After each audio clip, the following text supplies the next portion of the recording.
Assalamualaikum warahmatullahi wabarakatuh. Waalaikumsalam warahmatullahi wabarakatuh. Oke, anak-anakku mohon berdiri terlebih dahulu. Yuk, berdiri semua. Ya, Pak. Jadi, Pak si Yusuf, tolong tuh bajunya dimasukin dulu Yusuf, bajunya keluar-keluar tuh. Ya, Yusuf udah dimasukin. Kelasnya sudah, Pak. Udah Yusuf. Sudah, Pak. Yuk, silakan duduk kembali. Kelasnya juga sudah bersih ya. Menandakan siap proses pembelajaran. Yuk, Ketua kelas Binda pimpin doa terlebih dahulu sebelum proses pembelajaran kita awali dari ini. Ayo teman-teman, kita berdoa terlebih dahulu. Siap, gerak. Berdoa dimulai. Oke, selesai. Beri salam. Assalamualaikum warahmatullahi wabarakatuh. Waalaikumsalam warahmatullahi wabarakatuh. Selamat pagi semua anak-anakku. Sehat semua kan? Sehat. Ya. Semoga sehat selalu, baik jasmani maupun rohani ya. Tetap semangat ya di awal pembelajaran hari ini. Sebelumnya Bapak absen terlebih dahulu. Oh ya, nanti kalau di absen ketika dipanggil namanya, tolong tunjuk tangan ya. Dini. Pak. Dini, Meriani mana? Hadir, Pak. Meriani, Risma A, Risma B. Hadir, Pak. Alhamdulillah hari ini hadir semua ya dalam proses pembelajaran saya ya. Pada hari ini kita akan mengalami proses pembelajaran materinya terkait dengan faktor penyebab perubahan sosial. Namun sebelum melangkah materi faktor penyebab perubahan sosial, Bapak ingin tanya, Bapak itu yang sambil berdiri ya? Ya, Pak. Oke, Bapak ingin bertanya materi apa saja ya yang sudah kita pelajari di pertemuan minggu yang lalu sebelum kita bahas tentang pengertian. Terus apa lagi? Pengertian. Contoh-contoh perubahan sosial, safety pinter ya. Terus bentuk perubahan sosial. Apa Bu? Bentuk-bentuk perubahan sosial. Kan saya iya, ini pinter ya, bentuk-bentuk perubahan sosial. Dari konsep apa itu perubahan sosial, terus bentuk-bentuk perubahan sosial. Sebelum melangkah ke materi faktor, kita dari selesai gambar namanya perubahan sosial.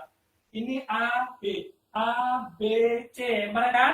Ini adalah perubahan A, perubahan B, perubahan C. Kata perubahan sosial kemarin adalah kata dasarnya adalah sesuatu yang berubah kan dari kondisi A ke kondisi B, ya kan? Dikaitkan tadi ada kan kondisi A ke kondisi B, di mana bentuk perubahan tersebut itu membawa bentuk perubahannya secara cepat, ada yang lambat, ya, ada yang direncanakan, ya kan, ada yang tidak direncanakan, terus ada namanya perubahan yang sifatnya periodik, ya kan, non periodik. Masih ingat ya? Terus perubahan sosial yang kemarin disebutin apa aja ya contoh-contohnya? HP, Pak, HP. Terus pindah apa lagi, Win? Gedung, Pak, yang rusak sebelum waktunya. Terus pengangguran. Rusak belum pada waktunya, ya karena faktor bencana alam mungkin ya. Terus, Risma apa lagi? Risma satu lagi contohnya deh. Fashion, Pak. Fashion, ya. Apalagi yang kemarin yang lagi di SCBD, Pak, Citayam. Ayam. Iya, keren pasti semua ya. Iya, itu contoh-contoh bentuk perubahan sosial yang ada di dalam sebuah masyarakat. Nah, kita hari ini belajar tentang faktor-faktor yang menyebabkan terjadinya perubahan sosial. Di sini ada namanya kompetensi dasar. Kompetensi dasar apa saja yang harus dicapai anak-anak dalam proses pembelajaran hari ini? Yang pertama, anak-anak itu harus memahami dulu nih. Memahami apa saja sih faktor penyebab perubahan sosial. Yang kedua, setelah memahami, kita harus memaparkan, mendeskripsikan. Oh, ternyata perubahan sosial itu faktornya ini loh, ada faktor internal, ada faktor eksternalnya juga. Terus nanti kita dalam proses kegiatan pembelajaran kita akan ada namanya presentasi ya. Bapak ngasih tugas, di sini adik-adik diskusi, nanti setelah diskusi menulis laporan kegiatan, nanti adik-adik melaporkan kepada teman-teman lain, akan timbul tanya jawab antar teman satu dengan yang lain. Oke, sebelum masuk kita pembahasan tentang faktor penyebab perubahan sosial, Bapak di sini akan membentuk kelompok ya. Sudah duduk secara berkelompok ya. Oke, silakan keluarkan bukunya, modul ajarnya dikeluarkan. Terus pindah tadi udah ngambil HP belum, Min? Belum, Pak. Oh iya, ambil dulu Min sebagai penunjang proses pembelajaran pada hari ini, Min ya. Izinnya, Pak. Izinnya, Pak. Sudah sudah berkelompok, sudah nggak ada referensi modulnya juga sudah. Yuk kita belajar bareng-bareng yuk. Faktornya yuk, faktor. Oh, di sini insya Allah metode pembelajaran yang bakal Bapak terapkan dalam proses pembelajaran ini, Bapak akan menggunakan pendekatan saintifik. Harapannya semua nanti Winda, Yusuf, Yeni, dan seterusnya itu lebih aktif dalam proses pembelajaran. Terus, model pembelajaran insya Allah Bapak akan menggunakan model problem based learning ya. Nanti dikaitkan dengan ada game nanti ya untuk mengukur proses pembelajaran sejauh mana sih Winda itu mampu menguasai pembelajaran hari ini ya.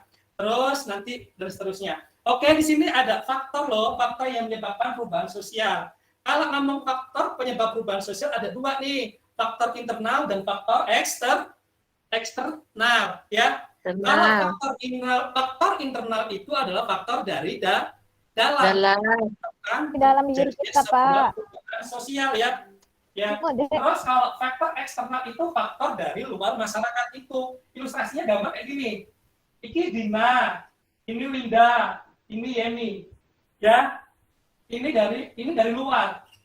Ini dari luar. Nah, ini yang dikatakan internal, faktor dari dalam yang menyebabkan terjadinya perubahan.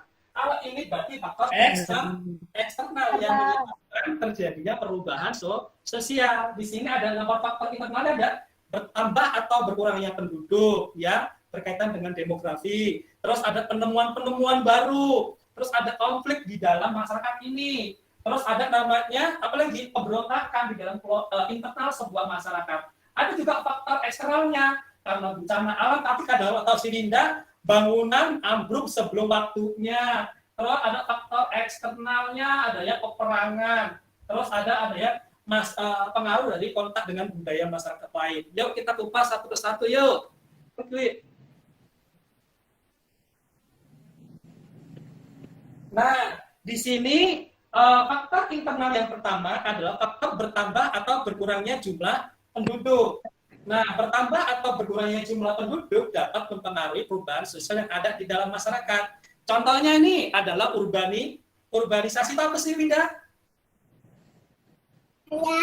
Dari desa ke kota. Dari desa ke kota, Pak.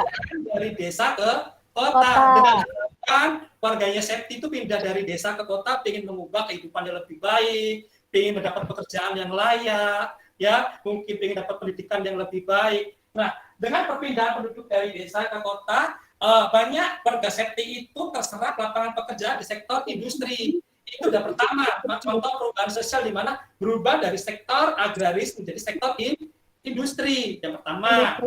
Ya, yang kedua, warga Septi itu dulu di dalam pertanian belum mengenal loh ada sistem pembagian kerja. Pekerjaan dikerjakan secara bersama-sama. Tapi di dalam sektor industri akan terjadi sebuah kagetan.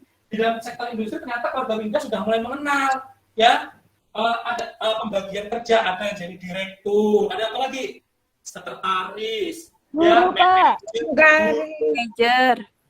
Terus yang paling terakhir paling bawah Pak Office Boy, ya kan? Terus ada lagi satu lagi, ya, biasanya keluarga Winda kalau pagi itu mungkin kalau ke sawah atau ke ladang kan biasanya cuma pagi sampai siang. Habis itu kan bisa untuk digunakan untuk interaksi dengan keluarganya ya, atau dengan lingkungan, solidaritas yang masih kuat ya. Tapi kalau secara kerjanya banyak merantau ke Jakarta, banyak kerja di sektor industri, masuk jam 7, pulang jam 4, belum ketambahan lembur 2 jam lagi, pulang jam 6, pulang sudah capek, ya, boro-boro mau kontak, interaksi dengan kanan kiri, pulang udah tidur, besok berangkat lagi. Lama-lama bentuk hubungannya akan terkikis ya, dari solidaritasnya mekanik, jadi solidaritasnya organik. Paham? Ini kan kita daerah yang dituju, saya daerah yang ditinggal. Ya karena keluarga Winda pada merantau, semua yang suami yang laki-laki ya kan merantau, maka terjadi apa sih kekosongan ya kan? Yang kosongan kaitan dengan struktur sosial kelembagaan, misalnya dalam keluarga yang dulu dikerjakan oleh keluarga laki-lakinya Winda, tapi kalau sekarang pada merantau, ya mau nggak mau ya, perempuannya ambil alih pekerjaan atau fungsi perannya seorang laki-laki tadi, ya double target, ya. Terus kebalikannya kalau perempuan yang jadi TKW, ya sekarang laki-lakinya juga menjalankan tugasnya. Lanjut, di sini yang kedua Win, ada penemuan-penemuan baru. Contohnya apa penemuan-penemuan baru yang membawa dampak perubahan sosial dalam masyarakat? HP, Pak. HP, apa lagi? Dulu kalau Ada laptopnya sih, kompor. Dulu pakai apa sih, minyak kayu bakar, pakai minyak tanah, tambah semangat, belum masuk dalam penugasan nanti, Bapak mau ngasih tepuk semangat ya. Dengerin dulu, tepuk P2KS. Pertemuan peningkatan kemampuan siswa. Bisa? Bisa. Ya, itu. Tepuk P2KS. Pertemuan peningkatan kemampuan siswa. Keren. Ya. Oke. Di sini saya Bapak akan bagi lembar LKPD, lembar penugasan. Ya, kan kelompok sudah terbentuk. Ya, Winda kalau bantu LKPD-nya. Ya, kelompok Winda dapat kelompok Dina dapat kelompok LKPD A. Dina dengan Winda sama ya, dapat kelompok LKPD A dan C, sama ya. Ya. Terus kelompoknya Risma dengan Yuwana dapat kelompok LKPD yang E. Ya. Nah, sudah ya. Sudah. Silakan kalian buka buku modul ajarnya. Buka referensi Winda tadi udah ngambil HP ya, Win ya?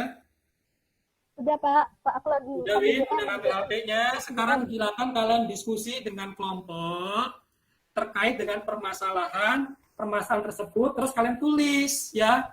Terus habis itu nanti kalian paparkan, sampaikan ke Winda, ke teman-temannya. Faktor apa saja di situ. Pokoknya di dalam LKPD satu dengan lain itu berbeda-beda. Nanti gantian saling menampilkan presentasi dari hasil kerja. Terus berdasarkan hasil proses belajar hari ini, ya siapa yang bisa ngasih sebuah kesimpulan? Saya Pak. Win atau Win?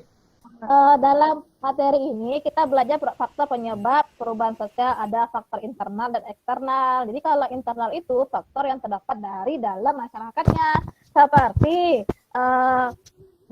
berkurangnya penduduk, penemuan baru. Nah, kalau yang faktor eksternalnya ada satu lagi Pak, ada pemberontakan ya Pak ya di internal. Nah, kalau di eksternal ada bencana alam, ada konflik atau peperangan. Ya gitu ya Pak, ya pendapat Pak. Terima kasih. Oke, Yusuf sependapat ya Yusuf? Kalau Yusuf yang dipahami apa Yusuf? Sama, Pak. Sama. Oh, sama. Yeni.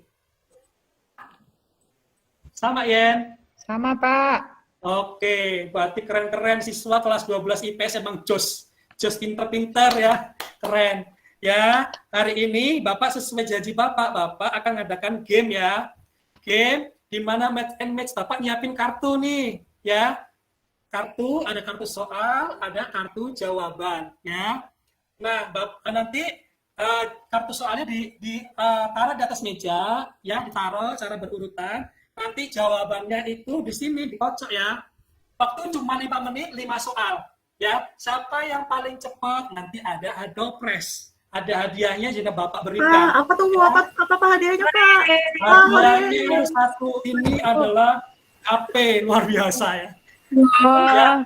Mau Pak. iPhone ya Pak, iPhone ya? iPhone ya Pak ya? Sudah disediakan ya hadiahnya ya. Siapa yang paling cepat ya. Nanti kartu ini saya bagikan ke saya kelompok. Tadi kan ada 5 kelompok ya kan? Ya, ada 5 kelompok. Nanti dalam waktu hitungan 5 menit, berarti 1 menit, 1 soal 1 menit ya. Oke, Winda bagi Win, ayo Win. Oke Pak, ayo bagi ya. Ayo rebutan. Oke, sudah selesai. Alhamdulillah sudah terperoleh. Ya, yuk kita adik-adik sudah semua jawaban sudah ditulis juga. Kita koreksi, hasil koreksi tadi udah ketahuan. Bahwasannya juara satunya adalah kelompok si Winda. Keren ya. Ini Win ya, buat kamu ya kelompok. Win, bagi Win. Kita jual Win. Si Yusuf, mana Yusuf? Ya, Yusuf dapat spontan berlian Yusuf. Ya. Terus kelompok yang ini juara 3 kelompoknya si Risma. Ya, oke kasih aplaus dulu ya. Oke, yang belum dapat tetap semangat, tetap belajar ya. Oke, itu dari proses belajar hari ini. Nanti presentasi kita lanjut di pertemuan selanjutnya ya. Oke, terus Winda saya minta pimpin doa Win untuk penutup acara pada hari kegiatan belajar pada hari ini Win. Baik Pak, siap nak? Berdoa dimulai. Dari salam. Assalamualaikum. Warahmatullahi wabarakatuh. Terima kasih banyak Bapak.